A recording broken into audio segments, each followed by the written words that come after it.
IBC ang kasama. Magandang hapon. Ako po si Precious Hipolito Castelo. Ako naman si Bing Formento. Ihahatid namin sa inyo ang isa na namang edisyon ng IBC Express Balita sa hapong ito.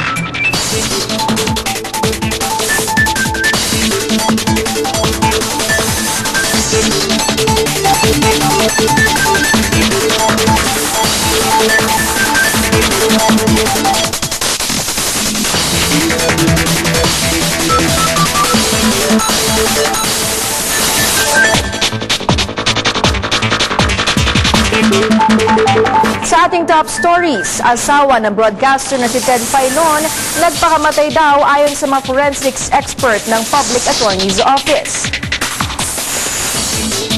Medical team, posibleng ipadala ng gobyerno para gamutin ang may sakit na Red Cross worker na bihag ng Abu Sayyaf. Mga posibleng kandidato sa 2010 binalaan ng Commission on Elections laban sa premature campaigning. At export sector ng bansa, inaasahang makakabawi na bago matapos ang taon. Nagpakamatay ang asawa ng broadcaster na si Ted Filon. Ito ang resulta ng pag-aaral na isinagawa ng mga forensic expert mula sa Public Attorney's Office. Ang detalye sa Express Balita ni Dave Levanes Jr. Problema sa pera ang motibo ng tangkang pagpapakamatay ng may bahay ni ABS-CBN News anchor Ted Filon na si Trinidad. Merong malaking porsyento na ito po ay talagang suicide, case of suicide. Abangan na lang po natin kung nilalabas ng SOCO at kung ano rin ang ilalabas ng aming forensic consultant.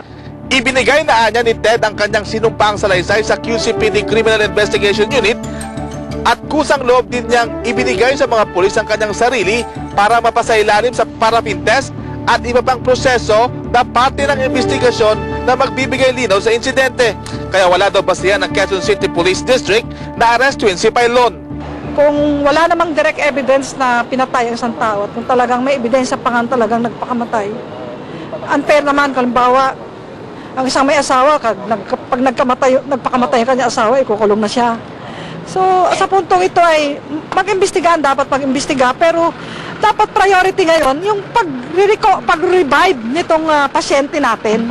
Posible niyang makasuhan ng illegal arrest ang Quezon City Police District kung pipilitin ng mga ito na ibalik si Filon sa Campo Caringal nang walang warrant of arrest. Malinaw sa sinumpang salaysay ng tatlong kasambahay ni Ted Filon na hindi sila inutusan na linisin ang crime scene kung saan natagpo ang duguan ng biktima. Pero may paglabag pa rin ito sa obstruction of justice. Ngunit depensa ni Acosta. Yung bunso kasi sabi nila very close sa mami, 12 years old. Makakatulong sa ayaw na ipaalam pa yung nangyari dun sa bunso. Alam mo, katulong may maglinis. Nilinis yung pinagtuluan, yung hanggang sa patungo dun sa sasakyan. No? So nilinisan nung katulong. Pero ayon sa mga statements, wala namang instruction si Mr. Filon na maglinis. Kanina, sama-sama nagdasal sina Ted Filon kasama mga kapatid ng kanyang asawa sa New Era Hospital kung saan nasa ICU pa rin si Trinidad. Sana tulungan tayo ng ating mga kababayan, ating lahat na manalangin na malampasan tong critical stage na ito at nasa ICU pa rin yung asawa ni Mr. Filon.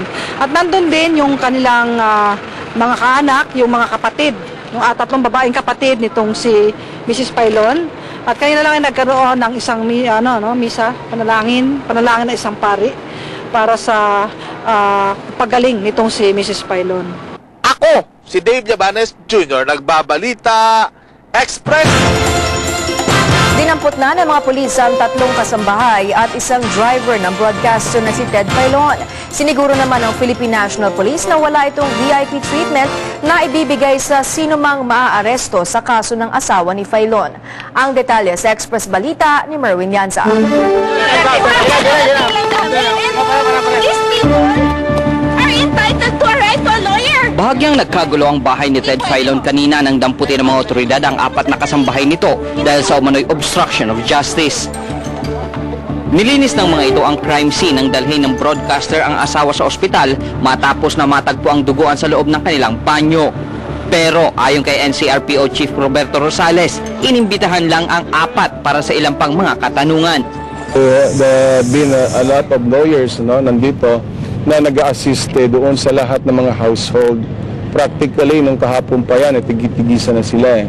Tingnan nyo ang progress ng investigation na nung wala pa kaming mga nakukuha mga pieces of evidence, hinayaan natin na meron tayong nakikita, just a hint. Kaya yun ang nagiging basis namin to question them further. Sa tinatawag nilang warm search o pangalawang pag-iimbestiga sa bahay ng biktima, ilang pang mga ebidensya ang nakalap ng scene of the crime operatives. At kasama nga sa nakita ang trajectory bullet sa mismong banyo na lalong nagpapalakas sa anggulong suicide. I hope that with those things na nakuha doon, this might confirm that really doon ang pangyayari.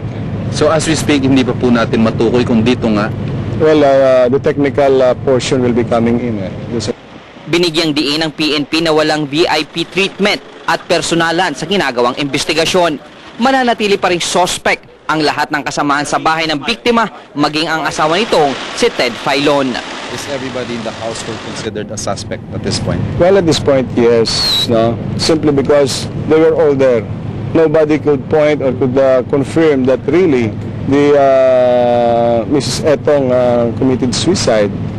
And besides, yung sinasabi nilang before that it was a suicide note, well, even if layman's sa akin lang, viewing it at my end, not as a police officer, this is only a note saying that I'm sorry. Ako si Merwin yan sa Nagbabalita Express. Kaugnay na balita, nanawagan ng ilang kasama ni Ted Filon sa pamamahayag na itigil muna ang anumang espekulasyon hinggil sa sinapit ng asawa nito na si Trinidad. Hayaan na lamang nila na magpatuloy ang investigasyong isinasagawa ng otoridad dito. Ang karagdagang detalye sa Express Balita ni Jake Morales. Pasado alas 12 kagabi nang marating ng broadcaster na si Ted Filon ang tanggapan ng Criminal Investigation and Detection Unit o CIDU sa Campo Karingal. Maliban sa kanyang abogado, kasamang dumating ni Filon ang kanyang anak na si Kay at kasamaan sa trabaho na si Corina Sanchez.